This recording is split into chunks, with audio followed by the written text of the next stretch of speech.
खुदा यीशु मसीह के अजीम और खूबसूरत नाम में आप सबको मेरी तरफ से बहुत ज़्यादा सलाम। आज मैं आपको एक शॉर्ट स्टोरी के थ्रू बताना चाहती हूँ कि किस तरह से हम अपने खौफ के ऊपर गालिब आ सकते हैं। बहुत दफ़ा हम अपनी दुनियावी ज़िंदगी में खौफज़दा हो जाते हैं, चीज़ों से परेशान हो जाते हैं, डरना शुरू हो जाते हैं। लेकिन आपको एक कहानी बताना चाहती हूँ। एक दफ़ा का जिक्र है कि दो दोस्त मुनादी करने के लिए निकले। अब जब वो मुनादी करने के लिए निकले हैं तो एक दोस्त जो था वो बहुत ब्रेव था, बहुत बहादुर था, जबकि दूसरा उसकी निस्बत थोड़ा डरपोक था। वो जल्दी ही चीज़ों से खौफज़दा हो जाया करता था।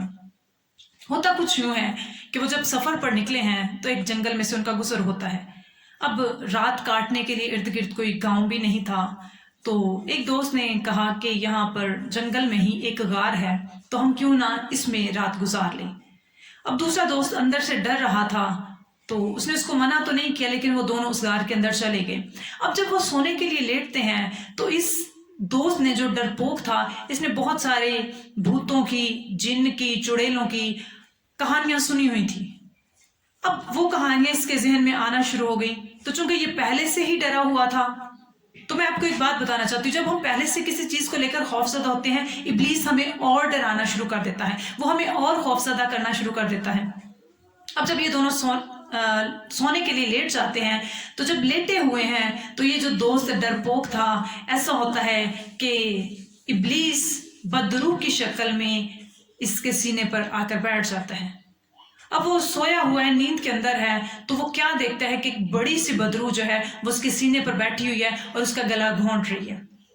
एकदम से वो हड़बड़ा कर उठ बैठता है, अपने दोस्त को कहता है कि मैंने ऐसे ऐसे देखा है, मैं अब इस गार के अंदर नहीं रहूंगा, मैं अब मुनादी नहीं करूंगा, मैं सब कुछ छोड़कर वापस जा रहा हूँ। वो बहुत ही खौफजदा हो चुका होता है, लेकिन उसका दूसरा दोस्त उसको कहता है कि कुछ भी नहीं होगा, खुदावंद हमारे साथ है। वो उसे बाइबल मुकद्दस का एक रेफरेंस बताता है कि बल्कि खा मौत के साया की वादी में से मेरा गुजर हो, मैं किसी बला से नहीं डरूंगा क्योंकि तू मेरे साथ है। वो उसको कहता है कि खुदावंद हमारे साथ है, तुम्हें डरने की जरूरत नहीं है। वो उसे तसल्ली देता है। फिर से दोनों सो जाते हैं, लेकिन जब वो दूसरा शख्स सोता है, फिर से वो यही देखता है कि वो बदरू जो है, खौफ की स्पिरिट जो है, वो उसके सीने पर आकर बैठ गई है, उसका दम घोंट रही है। अब वो फिर से उठता है, उस दोस्त को कहता है कि अब तो मैं बिल्कुल यहां पर नहीं ठहरूंगा।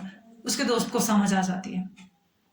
वो कहता है कि अब की बार अगर तुम्हें ऐसा महसूस हो कि वो बदरू जो है, खौफ की स्पिरिट जो है, वो तुम्हारी तरफ बढ़ रही है, तो तुमने सिर्फ एक काम करना है। तुमने बुलंद आवाज के साथ ये बोलना है कि मैं नहीं डरूंगा, मैं नहीं डरूंगा। वो उसको कह देता है। अब जब दोनों लेट गए हैं, तो जो ही वो शख्स खौफजदा होना शुरू होता है, वो ऊंची आवाज में बोलता है कि मैं नहीं डरूंगा। उसे ऐसा महसूस होता है कि खौफ की जो स्पिरिट है वो उससे थोड़ा सा दूर हो गई है। वो फिर ऊंची आवाज में बोलता है कि मैं नहीं डरूंगा, और उसने इस चीज का तजुर्बा किया कि खौफ की बदरू जो है वो काफी हद तक दूर चली गई। फिर उसने तीसरी बार बोला कि मैं नहीं डरूंगा। जब उसने तीसरी बार ये बोला तो वो बदरू वहां से गायब हो गई। मेरे अजीजों, मैं आपको एक बात बताना चाहती हूँ। बहुत दफा ऐसा होता है कि हम किसी चीज को लेकर अपनी जिंदगी में बहुत ज्यादा खौफजदा हो जाते हैं। वो चाहे किसी हादसे का खौफ हो, किसी परेशानी का खौफ हो, लड़ाई झगड़े का खौफ हो, कुछ भी हो, हम खौफजदा हो जाते हैं। लेकिन आपको एक बात बताना चाहती हूँ, जब खुदा का कलाम हमारी जिंदगी में है तो सिर्फ ये तब काम करेगा जब हम इसको अपनी जिंदगी में अमली तौर पर लेंगे, जब हम इसको बोलना शुरू करेंगे, जब हम इसका इकरार करना शुरू करेंगे, जब हम इब्लीस की सारी उन गंदी बुरी नापाक तासीरों को झिड़कना शुरू करेंगे और बोलना शुरू करेंगे कि मैं नहीं डरूंगी। इब्लीस तो जो मर्जी कर ले, मैं तुझसे नहीं डरने वाला, क्योंकि मेरा यीशु जिंदा है, मेरा यीशु फातेह है, और वो मुझे भी फतह से बढ़कर गलीबा अता करेगा। अब अपनी जिंदगी में खुदा के कलाम को बोलना शुरू करें। आप तजुर्बा करेंगे कि खौफ की बदरू हो, चाहे किसी भी किस्म की बदरू हो, आप उस पर गालिब आएंगे और वो आपसे भाग जाएगी। God bless you all.